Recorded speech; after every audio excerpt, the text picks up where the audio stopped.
Kraft presents The Great Gildersleeve. The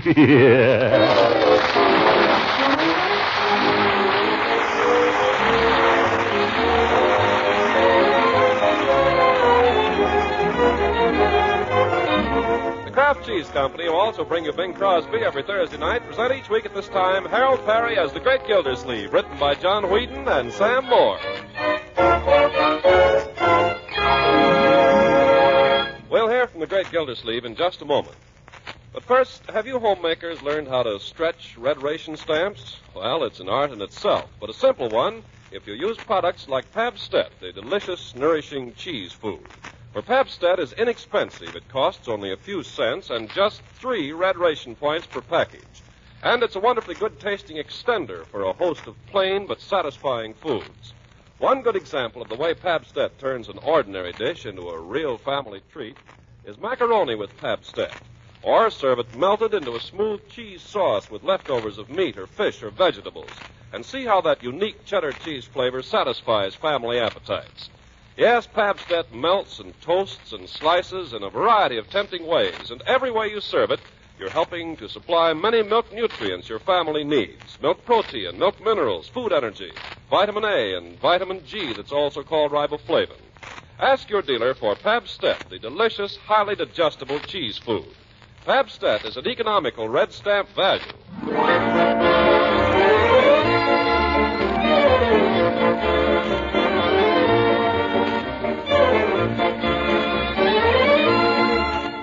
Now for the Great Gildersleeve. Gildersleeve has a problem, and the problem is his nephew Leroy. There have been signs of trouble, a certain lack of respect at times, complaints now and then from the neighbors, and then suddenly... Hey, you! The time has come to face it. Look here, Gildersleeve. This time I caught him. Ouch! Hooker, I thought I told you never to darken my door. I didn't come here to darken your door, Gildersleeve. I've come here as a representative of the law. Let go. I didn't mean to do it. Piggy dared me. Unhand the boy, Hooker. He's my nephew, and I'll handle this. I'll see that you do, because the law has ways of dealing with vandalism, you know. Vandalism? It was nothing but a boy's prank. Yeah, that's right. It was just a boyish prank. Quiet, you. In my opinion, Gildersleeve, you're nurturing a first-class case of juvenile delinquency there. Yeah, that's all it was. Just juvenile delinquency. Quiet, you. And it's no wonder. Anybody who goes tearing around the way you do, backing into people and smashing their cars. That's neither here nor there, and I did not back into you. And don't try to take it out on the boy. I'll pay for the broken window, Hooker. When it comes to the care and feeding of children, I don't need any advice from you. You owe me a bumper. You owe me a fender. Good day. That's telling him, Unc. Boy, you certainly told him. Young man, come into my study. But, Unc, I didn't mean to do it. Piggy dared me. He made me do it, honest. It was nothing but a boyish prank, Unc, like you said. Close the door. Now, Yes, sir. you know what happens to boys who go around destroying property? Do you? Yes, sir. I mean, no, sir. They start out with little things like this, and they go from bad to worse. They start hanging around drugstores. They fall into bad company. The first thing you know, they're smoking cigarettes. Oh, I wouldn't ever smoke, Unc. I hope not. But that's only the beginning. Piggy tried to get me to once, but I wouldn't. I told him it wouldn't be right. I'm glad to hear it, because once you... Smoking's bad for you. It stunts your growth. That's right. It's very bad. Then why do you smoke, Unc? We're not talking about me, Leroy. We're talking about you. Yes, sir. I'm trying to impress upon you, Leroy, the seriousness of what you've done. A broken window may seem a small thing in itself, but it could be the first step in a life of crime. You're right, Unc. I'm sorry. I'll try to do better. Well, I certainly hope you will, my boy. Guess I'm just no good. Oh, well, I guess we're both a little to blame. That's right. You don't have to agree with me. But I realize now I haven't spent as much time with you as perhaps I should. You know, I think we ought to try to get to understand each other a little bit, Leroy, don't you? How do you mean, Unc? Well, I mean, do things together, read things together, go places together. Go where?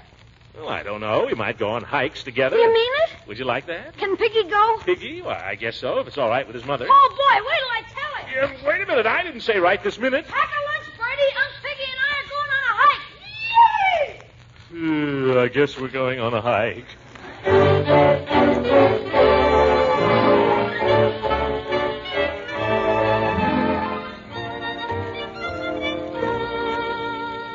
Well, we're all set, Unc, aren't we, Piggy? Oh, boy, we sure are. Let's go, Unc. Hey, wait a minute.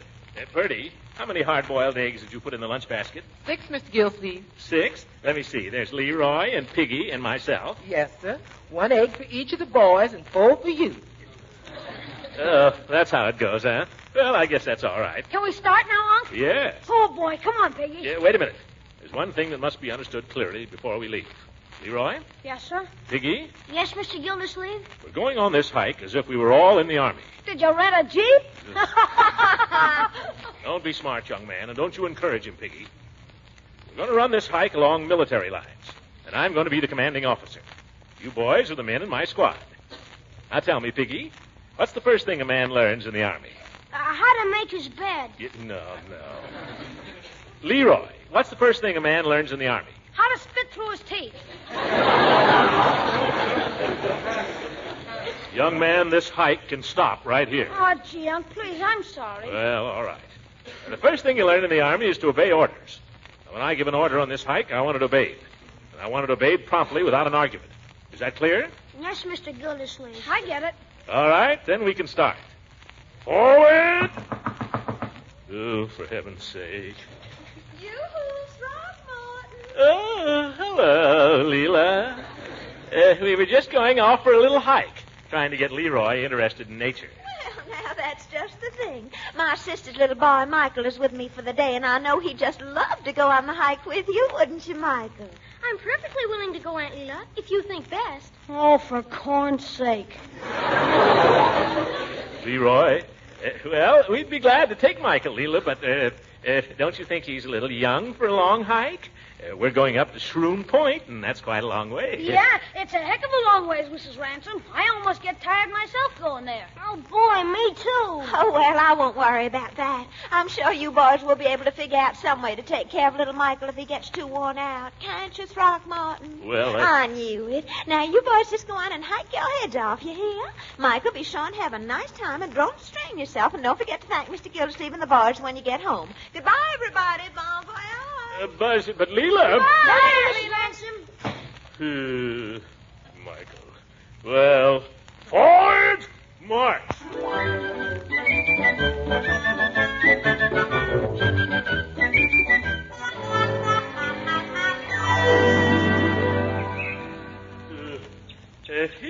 Here's a beautiful spot, fellas. Suppose we stop for a minute and give some of our soldiers a chance to rest. I imagine you're a little tired, aren't you, Piggy? I should say not, Mr. Gildersleeve. I'm as fresh as a daisy. Daisy. Well, I'm sure the other boys are tired, the way we've been tearing along. Leroy? Heck no, there's nothing the matter with me. I was hoping you older boys be more thoughtful and give little Michael a chance to get his breath. Oh, don't be ridiculous, Mr. Gildersleeve. I'm not a bit winded. You see, Unc, we don't have to stop now. Nobody's tired. Nevertheless, as your commanding officer, I order a halt. You're all tired, only you don't realize it. But gosh, Unc. Leroy, you heard my order. Possibly this would be a good time to have lunch, too. Lunch now, Mr. Gildersleeve? It's only 11 o'clock. 11, Piggy? Oh, so it is. I would have guessed around 1:30. But there's an old saying, an army travels on its stomach. That's what we got to do. I'd like to watch you. Never mind. Please, Unc, there's a place just a little ways ahead that's swell for lunch. It has a brook. A brook? Oh, that sounds nice. Is that what you other boys would like, too? Oh, boy, me for the brook. Yes, by all means. Well, all right. We'll go on to the brook. Forward! Oh, Leroy. Yeah, Unc? How far is it to the brook? About 2 miles. Forward, march. Leroy!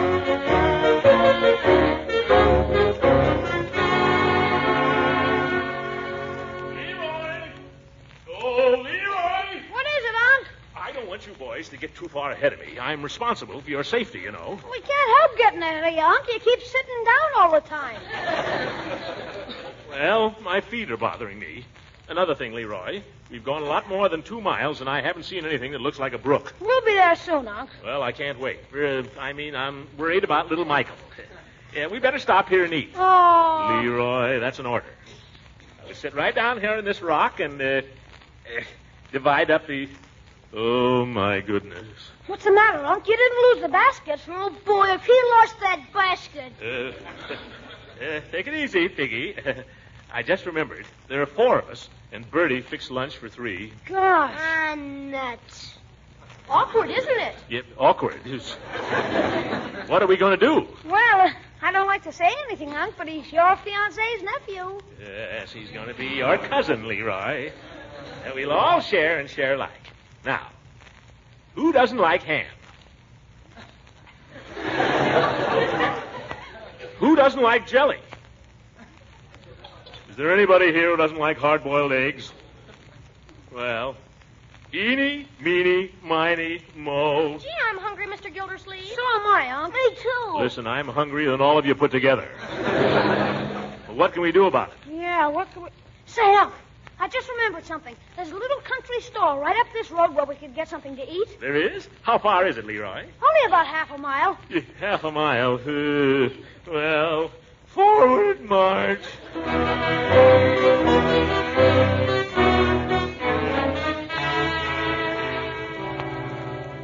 Oh, gosh, Unc, now that we've eaten, do we have to sit here for the rest of the day? My feet are killing me, Leroy. Besides, we haven't had any nature study on this whole hike. Yes, we'll have it now. Nature study. Oh, it's very valuable for any boy. Now, for instance, this tree we're sitting under. I doubt if any of you boys know what it is. Oh! Yeah. Oh. Quite right. Let's see. That one over there. Maple! You sure it isn't an elm? Oh, no, Mr. Gildersleeve. The elm is unmistakable on account of its serrated leaves. Yes, serrated? Oh. Where did you learn that, Michael? I had a special course in nature study at camp last summer. Oh, well, that takes care of the botany. Let me see now. There must be some more nature around here someplace. Is that? By George, it is. What is it, Unc? One of nature's masterpieces, boys. An oriole's nest. Where? Right there. That long gray thing. He has to stand on his head to make it. Are you sure that's an oriole's nest, Mr. Gildersleeve? It looks like Vespis crepitans to me. Yeah, nonsense, my boy. I'll show you the little baby orioles if you'll all be quiet. Now, if I grab this branch... I'll jump for it, Unc. Here. Here. Now, quiet, everybody, so you won't scare the itty-bitty birdies. Can't seem to find the opening in this nest. I'm sure that's a Vespis crepitans, Mr. Gildersleeve. Do you know what that is? Oh, of course I do. And this is nothing like it, Michael. I'll show you. Hey, what the dickens is the Vespis crepitans? A hornet! Oh, forward march!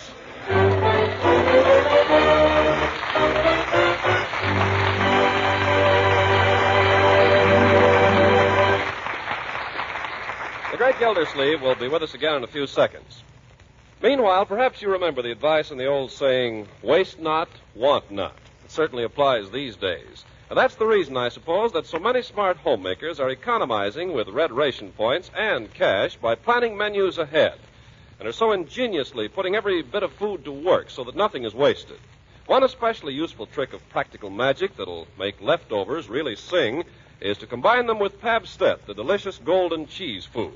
For Pabstet melts and toasts and slices to perfection, and the whole family will go for its grand cheddar cheese flavor. What's more, Pabstet is a fine source of valuable milk nutrients, and it's highly digestible. Of importance, too, it costs only a few cents per package and just 3 red ration points. Now, your dealer may not have Pabstet the very first time you ask for it because so much dairy food is going to war, but everything is being done to keep dealers supplied. So watch for Pabstet, P-A-B-S-T-E-T-T, Pabstet, the delicious, nourishing cheese food.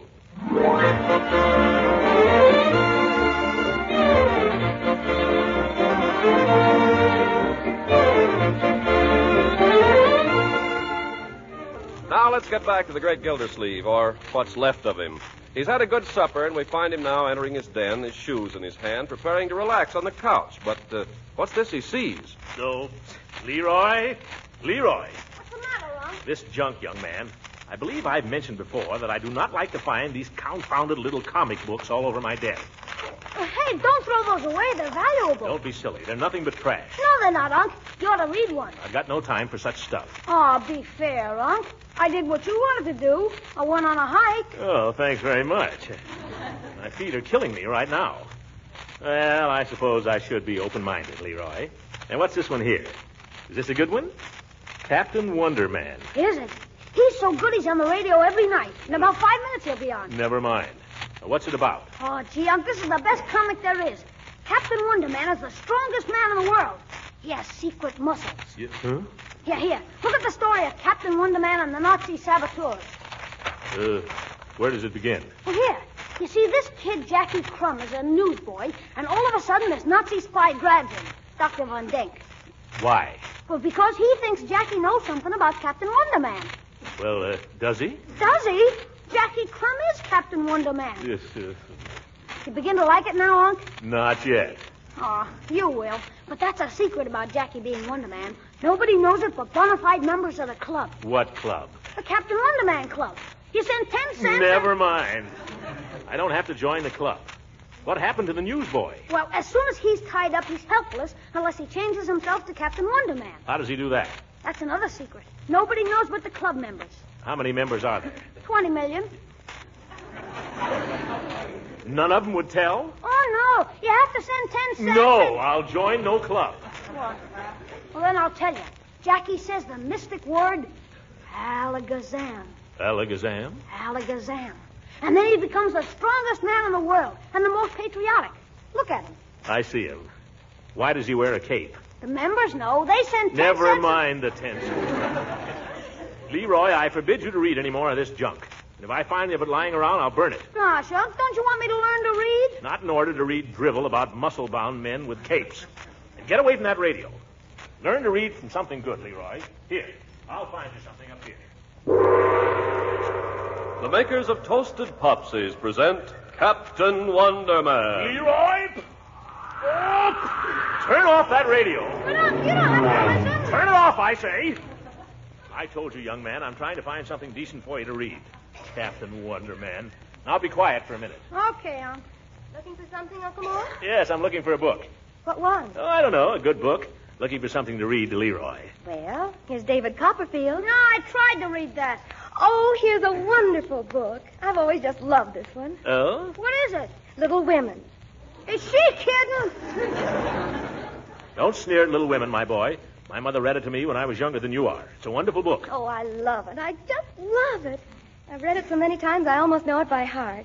Please, Uncle Mort, read us Little Women. Oh, why don't you read it, my dear? I'm tired. I'll just stretch out here on the couch while you read, huh? Well, if you want me to. Now, make yourself comfortable, Leroy, because I want you to sit still and listen to this. Okay. Well, there's no use really starting it tonight, so I'd just like to read you my favorite part. Do you mind? No, go ahead, my dear. It's where Beth dies. You see, it's about all these sisters, Leroy, and one is Jo. She's sort of a tomboy. That's the one I always wanted to be. And then there's Beth. She isn't very strong, and, well, I'll read it to you. All right. The pleasantest room in the house was set apart for Beth, and in it was gathered everything that she most loved. Flowers, pictures, her piano, the little work table, and the beloved kittens. Father's best books found their way there, Mother's easy chair, Joe's desk, Amy's finest sketches. And every day Meg brought her babies on a loving pilgrimage to make sunshine for Auntie Beth. John quietly set apart a little sum that he might enjoy the pleasure of keeping the invalid supplied with the fruit she loved and longed for. Old Hannah never wearied of concocting dainty dishes to tempt a capricious appetite, dropping tears as she worked. And from across the sea came little gifts and cheerful letters, seeming to bring breaths of warmth and fragrance from lands that knew no winter. Here, cherished like a household saint in its shrine, sat Beth, tranquil and busy as ever. But nothing could change the sweet, unselfish nature. And even while preparing to leave life, she tried to make it happier for those who should remain behind. I'm sorry. Marge. I'm sorry, but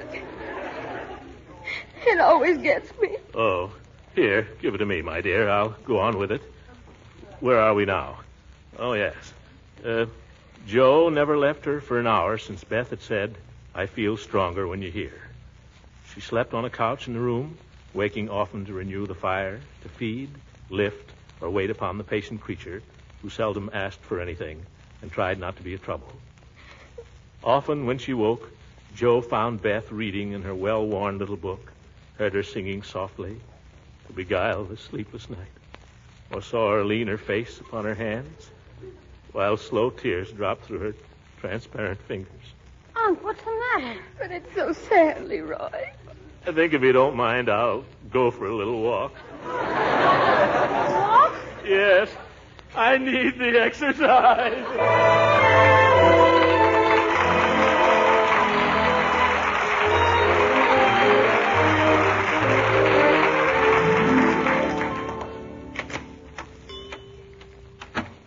Hello, Mr. Gildersleeve. Just about to close up there. How are you today? On my last legs, Peavy. Have you got anything you can recommend for sore feet? Sore feet? You've been having a little trouble? Yes. The kids walked me away out to Shroon Point and back, and my feet are killing me. I'd like to know what's good for them. Mr. Gildersleeve, have you tried sitting down? Peavy, this is no joke. Well, I believe I have got a preparation here. Pretty good, too. I often use it myself after a hard day. So does Mrs. Peavy. Oh? Well, let's have a look at it. Just a minute. I can get my other glasses on here. Yes. Oh, yes. It goes under the name of Cogan's Foot Balm. Nice for the feet.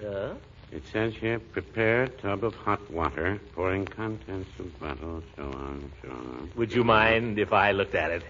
Immerse aching members. You stick your feet in it. Bottle sells for 15 cents. You say you tried this thing yourself. Oh, yeah, so has Mrs. Peavy. In fact, we sometimes spend an evening that way. In the same tub? Well, we use the wash boiler. It works out nicely, too. We pull up 2 chairs, and she sits at one end, and I sit at the other. Well, sounds very clubby. Sometimes we even work in a game of Chinese checkers. You could have a nice game of footy-footy there, too. Well, I'll take a chance on the stuff, Peavy. Oh, you're taking no chances, Mr. Gildersleeve. They're not exaggerating when they say on the bottle that this balm is the key to true foot joy.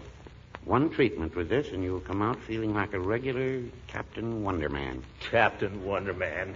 Don't tell me you waste your time on those comics. Well, I guess I carry as complete a stock of them as anybody in town. So this is where they come from. Peavy, you ought to be ashamed of yourself. Well, no, I wouldn't say that. If you ask me, they're a lot of trash. There's absolutely nothing in them. Well, no, I wouldn't say that either. Have you ever looked at one carefully? No, but I hear all I want to from Leroy about them. Yeah, it's just possible that Leroy has overlooked something. Have you ever examined the young ladies in these drawings? The young ladies? I'll show you. I usually happen to have a copy under the counter here. On page 13, you'll find this tasty item. There. Quite, don't you think so? Well, I'm beginning to see your point. Laura, her name is. Laura? Lady Laura. That's Captain Wonderman's lady friend. Oh. You'll find others, too. Care to take a copy along? No, Peavy. I'm really not interested. I've got to be getting along with this thing. Dog tired. Got to get home and get some sleep. Well, good night, Mr. Gildersleeve. Good night, Peavy. Alakazam. Alakazam.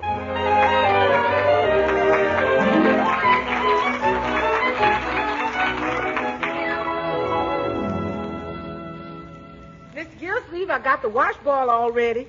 You fixing to get in hot water again? Yeah. Very good, Bertie. Uncle Mort, you're not starting anything now. Why, it's bedtime. Yeah, don't you worry about me. I'll just take my shoes off and soak my tootsies for a while, and I'll be right up to bed. I guess I'll go along then if you don't mind. Good night. Yeah, good night, my dear. Good night, Bertie. Good night, Mr. Gildersleeve. Let's see now. Water seems about right. Well, we'll put Peavy's magic potion in it now. And I'll pull up a chair. Nice and comfy. Hi, George. I haven't gone wading since I was a kid. Nice and warm and relaxing. I don't know if I can hold out, though. Hope Peavy was right. Alakazam. Alakazam.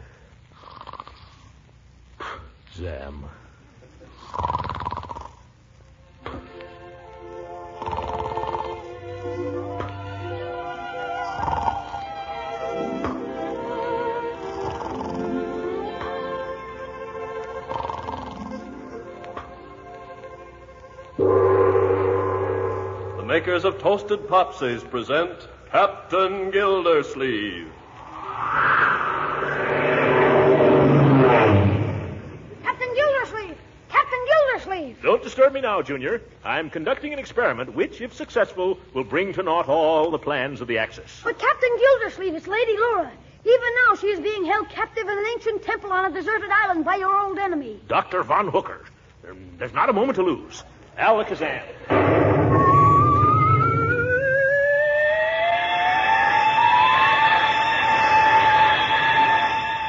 Just think.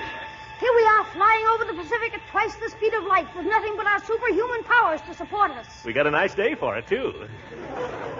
Look, there's Lady Laura, bound hand and foot. Where, Junior? Right ahead there, about 1,750 miles. Your eyes are better than mine. And if you're right, there's not a moment to lose. Alakazam! Oh! Almost knocked my superhuman wind out. Here's Lady Laura, bound and gagged. It'll be work of only a moment to free her. There. Why, Captain Gildersleeve. I declare you're just so strong. Strongest mortal on earth. Don't move a muscle, Gildersleeve. With my X-ray nose, I smell an old goat. So, we meet again, Von Hooker. I have you surrounded. There's a machine gun in every nook and cranny. When I give the order... Oh, what can we do, Captain? Have no fear. I've got not a worse scrapes than this, though I can't remember when. I shall count 10. 1. All I have to do is say the magic word. 2. Oh, for goodness sake, say it. 3. Skillabooch. Oh, no, that's not it. 4. I can't remember. Junior, where is that boy? 5. Hocus pocus. Darn it, I can't remember the words. 6. Think, Captain, think. How can I think with him standing there counting? 7. Razzmatazz. No. 8. Rumpelstiltskin. Walla Walla. You're cold. 9. I can't remember the confounded word. We'll have to run for it, Laura. Oh. Wake up. What's going on down here? Oh, my goodness, look at my kitchen. Look at my pants. Oh, what happened? Unc fell asleep and kicked over the wash boiler. Oh, I had the most horrible dream. What was it? What were you dreaming about? Yes, what in the world were you dreaming about? Why, Little Women. Good night, everybody.